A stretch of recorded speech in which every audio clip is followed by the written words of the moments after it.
Ma sœur a accidentellement brisé l'urne de ma grand-mère car je lui ai refusé ma maison. Elle a ri. Mes parents ont dit de ne pas réagir. Le lendemain, j'ai annulé ma signature de garant pour son hypothèque. Mon nom est Camille, et je suppose que je devrais vous parler du désordre qu'est devenue ma famille. Tout a commencé à ma pendaison de crémaillère le week-end dernier. Je venais d'emménager dans la maison de ma grand-mère. Enfin, pas exactement emménager, puisque j'y vivais déjà depuis 6 mois, mais j'ai finalement réussi à inviter des gens. La maison est plutôt jolie, en fait.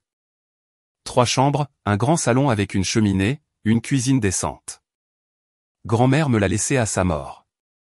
J'ai fait quelques travaux de rénovation, peint quelques murs, changé quelques vieux meubles, mais j'ai surtout gardé tout comme elle l'avait. L'endroit est rempli de bons souvenirs.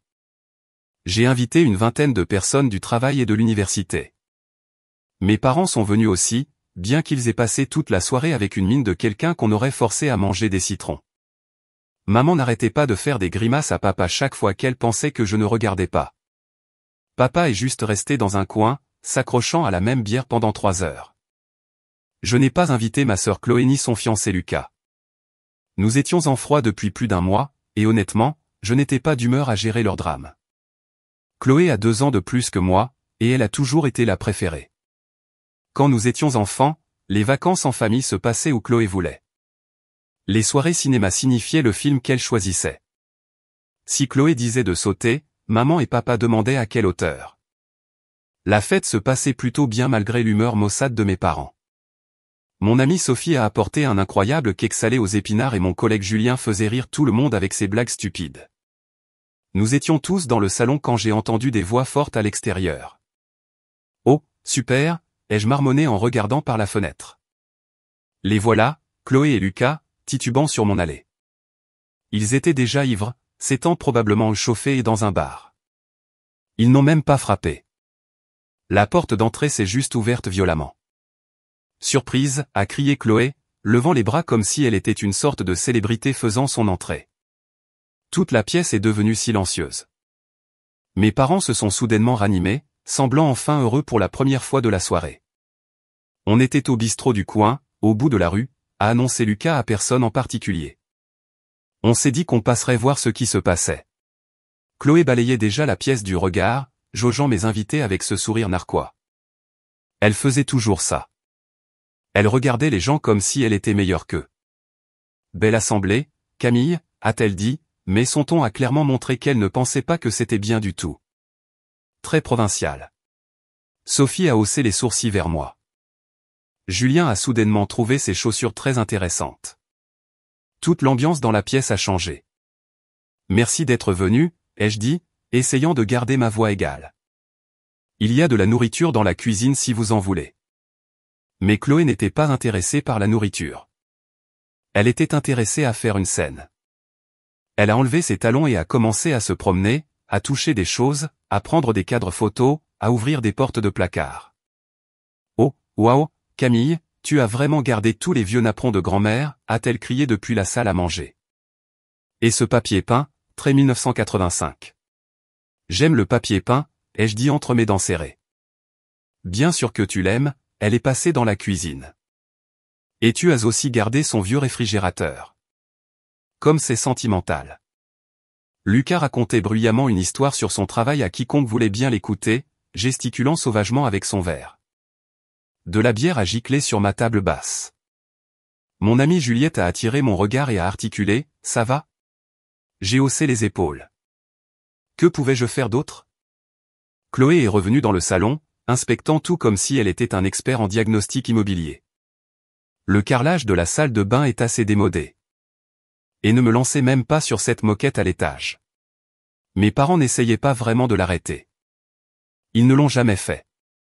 Il est resté assis là à la regarder démolir tout ce sur quoi j'avais travaillé pendant des mois. Après environ 20 minutes de cela, mes invités ont commencé à trouver des excuses. Je me lève tôt demain, longue route pour rentrer. Merci de nous avoir reçus. Un par un, ils sont partis jusqu'à ce qu'il ne reste plus que moi, mes amis, mes parents, Chloé et Lucas. Je pensais qu'elle se serait peut-être enfin calmée.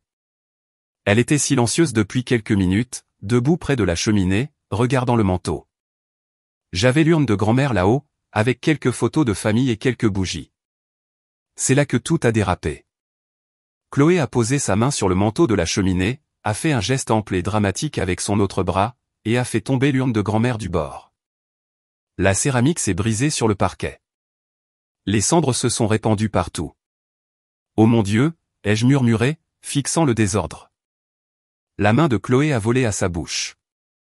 Oh, quelque chose est tombé. Puis elle s'est tournée vers moi avec ce grand sourire faux. Oups, désolé, c'était totalement un accident. Je me suis effondré sur le canapé, la tête entre les mains. Je voulais pleurer. Je voulais crier. Je voulais disparaître. Maman a immédiatement sauté et s'est précipitée vers moi. Camille, chérie, ce n'est pas grave. Rien de terrible n'est arrivé. Tu n'as pas besoin de réagir si vivement à tout. Je l'ai regardé, incrédule. Rien de terrible n'est arrivé. C'étaient les cendres de grand-mère. C'était un accident, a dit papa fermement. Ces choses arrivent. D'ailleurs, a continué maman, tu n'aurais pas dû mettre l'urne là de toute façon. N'importe qui aurait pu la faire tomber. Tu aurais dû la mettre quelque part de plus sûr. C'est là que j'ai réalisé que rien n'avait changé. Même maintenant, même avec les cendres de grand-mère éparpillées sur le sol de mon salon, il prenait toujours le parti de Chloé. Mes amis restants, ceux qui étaient restés pour aider à nettoyer, restaient là à regarder. Sophie a pris une pelle et une balayette dans ma cuisine et a commencé à balayer soigneusement les cendres pendant que Chloé était assise sur mon canapé, arborant toujours ce sourire exaspérant. Et c'est ainsi que ma pendaison de crémaillère s'est terminée, avec les restes de ma grand-mère balayés dans un bocal en verre pendant que ma sœur regardait comme si c'était la chose la plus divertissante qu'elle ait jamais vue. Après que tout le monde soit parti, je me suis assise sur mon canapé, fixant le bocal plein des cendres de grand-mère. Mes amis avaient fait de leur mieux pour tout ramasser, mais je savais qu'une partie d'elle était encore piégée dans les fissures entre les lattes du plancher. Cette pensée me retournait l'estomac. Je ne pouvais pas m'empêcher de penser à il y a 6 mois, quand grand-mère Madeleine est décédée. Elle était malade depuis un certain temps, mais le choc a été rude quand l'appel est arrivé. Crise cardiaque dans son sommeil. Au moins, c'était paisible. Les arrangements funéraires m'incombaient entièrement. Grand-mère avait tout partagé équitablement. J'ai eu la maison. Chloé a eu l'équivalent en espèces de la valeur de la maison, environ 500 000 € chacune. Mais apparemment, avoir une maison physique au lieu d'argent liquide me rendait responsable de tout. J'ai donc tout planifié, trouvé les pompes funèbres, choisi les fleurs, rédigé la nécrologie, organisé la réception. Ça m'a coûté près de 10 000 €. Mais je l'ai fait parce que j'aimais grand-mère et parce que me disputer avec ma famille ne menait jamais nulle part. Grand-mère avait voulu être incinérée. Elle m'avait dit un jour qu'elle voulait qu'une partie de ses cendres soit dispersée au lac d'Argent, où elle avait rencontré grand-père en 1962. Ils y allaient chaque été jusqu'à sa mort il y a 10 ans. J'ai emmené ces cendres au lac un mardi matin tranquille. J'en ai dispersé environ la moitié là où se trouvait l'ancien ponton en bois. J'ai gardé le reste dans cette belle urne en céramique que j'avais trouvée en ligne, blanche avec des fleurs bleues peintes dessus. Je l'ai mise sur le manteau de la cheminée où elle avait toujours gardé ses photos de famille préférées. Pendant ce temps, Chloé était occupée à planifier le mariage du siècle avec ses 500 000 €. Elle a commencé à en parler constamment. Robe de créateur, lieu de réception chic, bar ouvert, groupe de musique live, fleurs importées par avion de la Côte d'Azur. Elle prévoyait de dépenser près de 250 000 € en une seule journée. Un jour. Je n'ai rien dit, mais ça me paraissait insensé. L'autre moitié, elle et Lucas allaient l'investir dans une entreprise dont son frère leur avait parlé. Tout allait bien jusqu'à il y a environ 2 mois. Nous étions au dîner du dimanche chez papa et maman, cette tradition hebdomadaire où nous faisions tous semblant d'être une famille heureuse pendant 2 heures. Je coupais la tarte aux pommes de maman quand Chloé a mentionné nonchalamment que leur bail d'appartement se terminait bientôt. Nous devons trouver un nouvel endroit, a-t-elle dit, comme si elle parlait de la météo. En fait, nous pensions que Camille devrait nous donner la maison de grand-mère. J'ai failli m'étouffer avec ma tarte. Quoi? Eh bien, c'est tout à fait logique, a continué Chloé, en beurrant son petit pain. Nous allons nous marier. Nous avons besoin d'une maison familiale. Cette maison est parfaite pour fonder une famille. Mais c'est ma maison, ai-je dit. Grand-mère me l'a laissée. Allons, Camille, a sauté maman. Tu n'as pas vraiment besoin d'une maison de 3 chambres. Tu n'as ni mari ni enfant. Tu gagnes bien ta vie.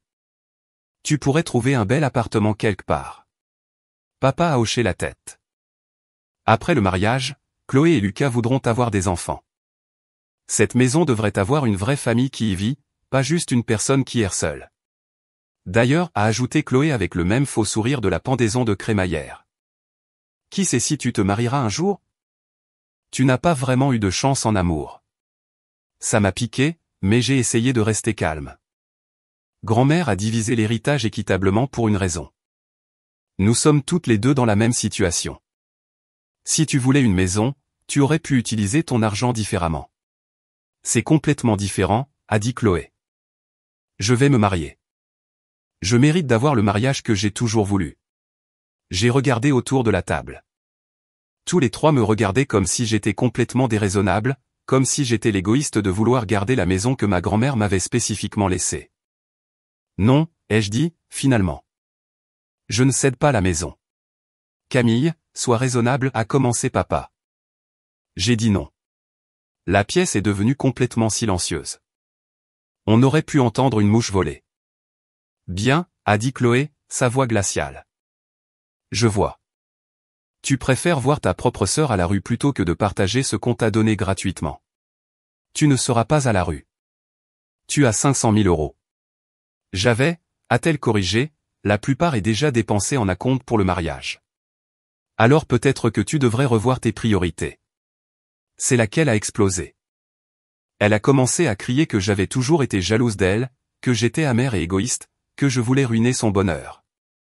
Maman et papa sont restés assis à regarder, sans même essayer de la calmer. Je me suis levé et je suis parti. J'ai conduit jusqu'à la maison de grand-mère et j'ai passé le reste de la soirée à pleurer dans son vieux fauteuil à bascule.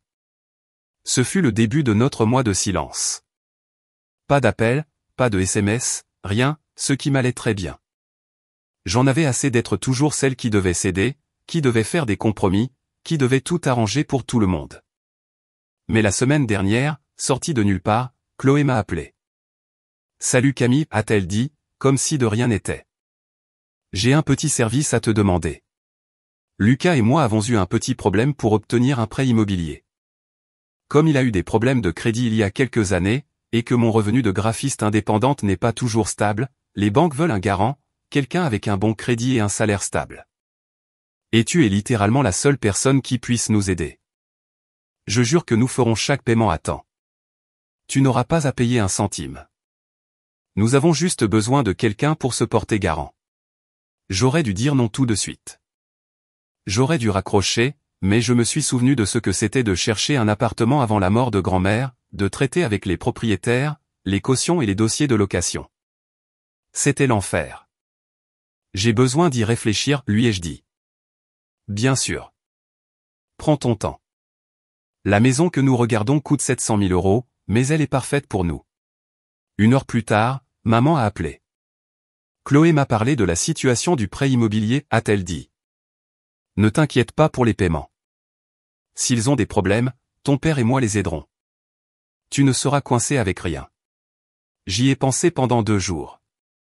Même si nous nous disputions, Chloé était toujours ma sœur. Et 700 000 euros pour une maison n'était pas déraisonnable dans notre région. Alors, j'ai dit oui. Les documents sont arrivés par email quelques jours plus tard. Tout était déjà signé sauf mon accord de garantie. Tout ce que j'avais à faire était de cliquer sur confirmer et l'affaire serait conclue.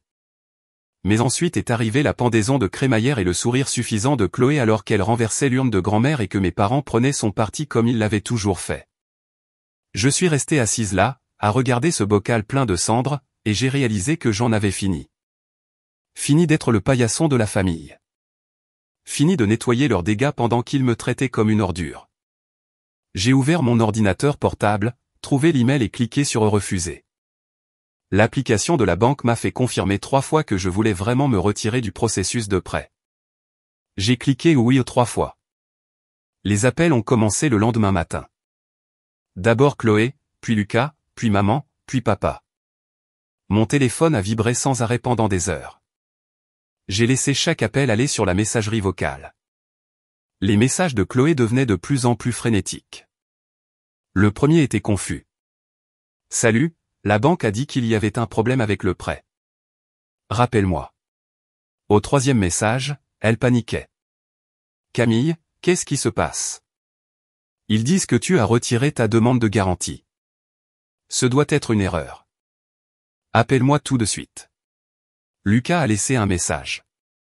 Juste lui, criant que je les mettais dans le pétrin et qu'ils avaient déjà versé des acomptes pour des choses pour la maison.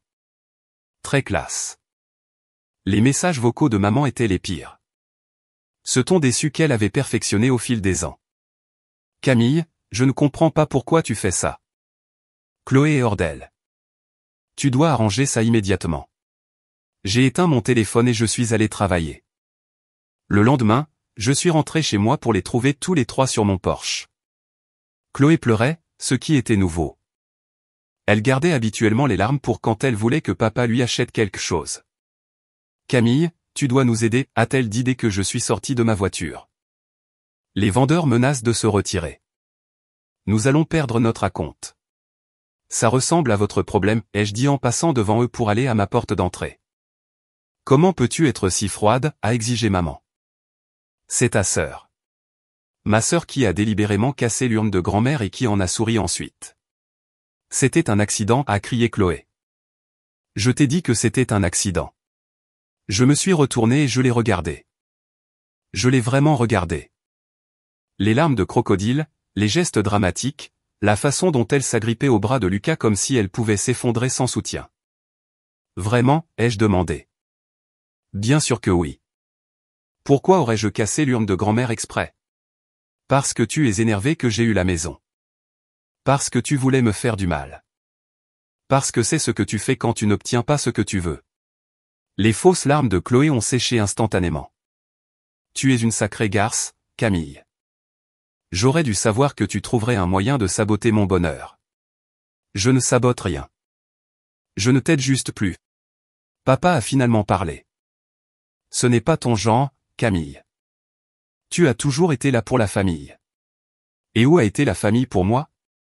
Quand est-ce que l'un d'entre vous m'a jamais soutenu? Aucun d'eux n'avait de réponse à cela. Écoute, a dit Lucas, essayant une approche différente. On peut s'arranger. Peut-être que tu pourrais nous prêter l'argent de la compte à la place. On te remboursera avec intérêt. J'ai ri. J'ai vraiment ri aux éclats. Avec quel argent? Vous êtes tous les deux à votre compte et à peine rentable la moitié du temps. Nous ne sommes pas au chômage, a claqué Chloé. Nous sommes des indépendants. C'est différent, non?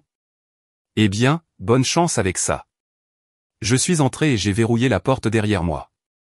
Ils sont restés sur mon porche à se disputer pendant encore 10 minutes avant de finalement partir. 2 semaines plus tard, maman a appelé avec une stratégie différente. Le mariage de Chloé est le mois prochain, a-t-elle dit. Tout ça a assez duré. On doit s'asseoir et régler ça comme des adultes. Viens dîner dimanche. Parlons-en tous et mettons ça derrière nous. Contre mon meilleur jugement, j'ai accepté. Principalement parce que j'étais curieuse de voir quel nouveau plan ils avaient concocté. Le dîner du dimanche était un piège dès que je suis entré. Ils étaient tous assis autour de la table, l'air beaucoup trop satisfaits d'eux-mêmes. Comme s'ils avaient trouvé une solution brillante à leurs problèmes. Alors, a annoncé Chloé avant même que je ne m'assoie, on a discuté et on a trouvé un compromis. Ah, vraiment? Après le mariage, Lucas et moi allons emménager dans ta maison. Juste temporairement. Il y a 3 chambres, donc il y a plein de place pour nous tous. Je l'ai dévisagé. Nous tous? Eh bien, tu y vivrais toujours, aussi. Évidemment, on partagerait juste l'espace jusqu'à ce qu'on se remette sur pied financièrement. Et combien de temps ça prendrait? Peut-être 5 ans, jusqu'à ce qu'on développe notre entreprise et qu'on économise assez pour notre propre maison. J'ai commencé à rire. Je ne pouvais pas m'en empêcher. Tout était si ridicule. Vous voulez emménager dans ma maison pendant 5 ans sans payer de loyer. Ce n'est pas sans payer de loyer, a dit Lucas. On aiderait avec les charges et les courses. Quelle générosité. Camille, ça pourrait marcher, a dit maman sérieusement. Tu n'es presque jamais à la maison de toute façon. Et ce serait bien pour toi d'avoir de la famille autour. La même famille qui prend le parti de Chloé dans chaque dispute. La même sœur qui a détruit les cendres de grand-mère et qui en a souri ensuite. Cette famille. Tu dramatises, a dit papa. C'était un accident. Même si c'était un accident, ce dont je doute, aucun de vous ne s'est soucié que ça me chagrine. Vous avez juste dit que c'était de ma faute pour avoir mis l'urne au mauvais endroit. Parce que c'est vrai, a dit Chloé. Tu n'aurais pas dû la mettre à un endroit si facile à renverser. Elle était sur un manteau de cheminée. Comment est-ce un endroit facile pour renverser quelque chose, à moins de le faire exprès? Ça l'a fait taire pendant environ 2 secondes. Tu sais quoi, a finalement dit Chloé. Tu as toujours été jalouse de moi et maintenant tu es encore plus jalouse parce que je me marie et que tu n'as même pas de petite amie. C'est de ça qu'il s'agit en réalité. En fait, il s'agit de toi, une enfant gâtée qui pense que le monde lui doit tout. Maman a halté. Camille Madeleine, ça suffit. Non, je ne pense pas que ça suffise. J'en ai marre d'être le bouc émissaire de la famille. J'en ai marre que Chloé obtienne tout ce qu'elle veut pendant qu'on attend de moi que je me taise et que j'encaisse. Je me suis levé pour partir. N'ose pas encore quitter cette famille, a dit papa. Regarde-moi faire. Bien, a crié Chloé après moi. Alors ne viens pas à mon mariage. Je ne veux pas de toi là-bas de toute façon. Tant mieux, ai-je répondu en criant. Je préférerais passer ce week-end à faire littéralement n'importe quoi d'autre. Et ce fut la fin des dîners de famille.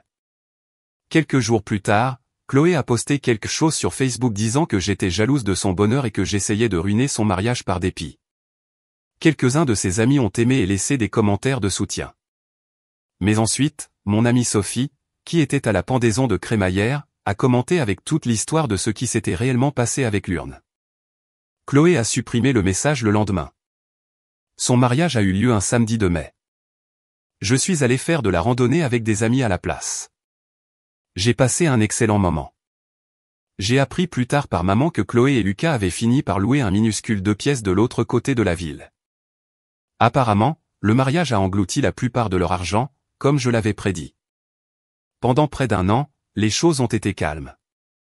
Je me suis concentré sur le travail, j'ai passé du temps avec des amis, j'ai apprécié d'avoir ma maison pour moi toute seule. Je ne parle toujours pas à Chloé, cependant. Maman et papa appellent de temps en temps. Nous restons sur des sujets superficiels. La météo, le travail, les vœux de fin d'année, pas de visite surprise, pas d'appel d'urgence, pas de culpabilisation sur les obligations familiales. Puis maman a appelé mardi dernier. Camille, nous devons parler, a-t-elle dit. Sa voix était différente, tremblante. Nous avons des problèmes. Des problèmes financiers. Chloé et Lucas ont pris de mauvaises décisions. Et ton père et moi nous sommes laissés entraîner. Je me suis assise. Ça semblait sérieux. Qu'est-ce qui s'est passé? Tu te souviens qu'ils allaient investir la moitié de l'héritage de Chloé dans une entreprise. Eh bien, ils ont trouvé cette start-up qui promettait d'énormes rendements. Le gars qui la dirigeait a dit qu'il pourrait tripler leur argent en 6 mois. Alors ils ont mis les 250 000 €. Je savais déjà où ça menait. Et ensuite? Ensuite, ils avaient besoin de plus d'argent pour maximiser vraiment leur investissement. Alors ils ont pris un prêt personnel de 80 000 € supplémentaires. Et quand ça ne suffisait toujours pas, ils nous ont convaincus, ton père et moi, d'investir aussi. Chloé a dit que c'était une affaire sûre. Elle nous a montré toutes ses projections et témoignages. Ton père et moi avons pris un prêt sur notre maison de 150 000 €. La start-up a fait faillite il y a 3 mois. Le propriétaire a disparu avec l'argent de tout le monde. S'est enfui dans un pays qui n'a pas de loi d'extradition. Bon sang. Nous sommes fauchés, Camille. Nous tous. Chloé et Lucas peuvent à peine payer leur loyer. Ton père et moi allons perdre notre maison si nous ne pouvons pas payer les échéances du prêt. Je me sentais mal pour eux. Vraiment. Mais je ressentais aussi autre chose. Quelque chose qui faisait probablement de moi une personne horrible. Le soulagement que, pour une fois, leur favoritisme envers Chloé se soit retourné contre eux de façon spectaculaire. Pourquoi me dis-tu ça, ai-je demandé. Parce que nous avons besoin de ton aide. Si tu vendais la maison de grand-mère, l'argent serait suffisant pour payer toutes nos dettes. Nous pourrions tous recommencer à zéro. La voilà. La demande que j'attendais. Tu veux que je vende ma maison pour vous sortir du pétrin de Chloé? Tu sais quoi? Vous pourriez vendre votre propre maison. Déménager dans un appartement. Problème résolu. Notre maison ne vaut pas assez pour couvrir toutes les dettes. Alors je suppose que vous devrez trouver autre chose. J'ai raccroché. 2 mois plus tard, ils se sont tous présentés à ma porte. Maman, papa, Chloé et Lucas, tous portant des valises comme s'ils partaient en vacances. Sauf que maman et Chloé pleuraient. Camille, s'il te plaît, a supplié maman. Nous avons vendu la maison, mais ce n'était pas assez. Nous n'avons nulle part où aller. Vous ne pouvez pas être sérieux. Juste jusqu'à ce qu'on se remette sur pied, a dit Chloé. Quelques mois, peut-être. Absolument pas. Nous sommes une famille, a dit papa. Tu ne peux pas nous abandonner comme ça. Regarde-moi faire. Vous avez 30 secondes pour quitter ma propriété avant que j'appelle la police. Ils sont partis. Quel choix avaient-ils? J'ai appris plus tard par ma cousine Élodie qu'ils avaient tous fini par louer une maison ensemble de l'autre côté de la ville. Un petit 3 pièces où ils sont tous à l'étroit. Maman et papa partagent une chambre, Chloé et Lucas ont l'autre, et quelqu'un dort sur le canapé. Ils ont tous trouvé des emplois, de vrais emplois, pas des trucs d'indépendants. Papa travaille chez Leroy Merlin. Maman fait de la saisie de données dans une compagnie d'assurance. Chloé répond au téléphone dans un cabinet dentaire et Lucas livre de la nourriture pour l'une de ses applications. Élodie dit qu'ils remboursent lentement leurs dettes. Ça leur prendra des années, mais ils s'en sortent. Est-ce que je me sens coupable? Parfois, tard dans la nuit, quand je suis assise dans le fauteuil à bascule de grand-mère, je me demande si j'aurais dû les aider. Si je suis une fille et une sœur terrible de les laisser se débattre. Mais ensuite, je me souviens de la pendaison de crémaillère. Je me souviens du sourire de Chloé quand les cendres de grand-mère se sont répandues sur mon sol. Je me souviens des années passées à être le paillasson de la famille. Toujours attendu que je renonce à ce que je voulais pour que Chloé puisse tout avoir. Et je me souviens qu'ils ne se sont jamais excusés une seule fois. Ni pour l'urne, ni pour avoir essayé de me manipuler pour que je renonce à ma maison. Ni pour avoir pris le parti de Chloé dans chaque dispute que nous avons eue. Ils ont fait leur choix. Maintenant, ils en subissent les conséquences. Je vis toujours dans la maison de grand-mère. J'ai eu une promotion au travail le mois dernier. Alors, je pense à faire quelques rénovations, peut-être moderniser la cuisine, refaire la salle de bain principale, rendre l'endroit vraiment mien. La nouvelle urne repose en sécurité dans une vitrine verrouillée dans la salle à manger. Elle est plus lourde que l'ancienne, en bronze massif avec une plaque gravée. Madeleine Dubois, mère et grand-mère bien-aimées. Certains pourraient me trouver égoïste. Ils pourraient dire que la famille devrait toujours passer en premier, quoi qu'il arrive. Mais j'ai appris qu'être de la même famille ne donne à personne le droit de vous traiter comme une ordure. Ça ne veut pas dire que vous devez vous immoler par le feu pour les garder au chaud. Parfois, la meilleure chose que vous puissiez faire pour vous-même est de vous en aller.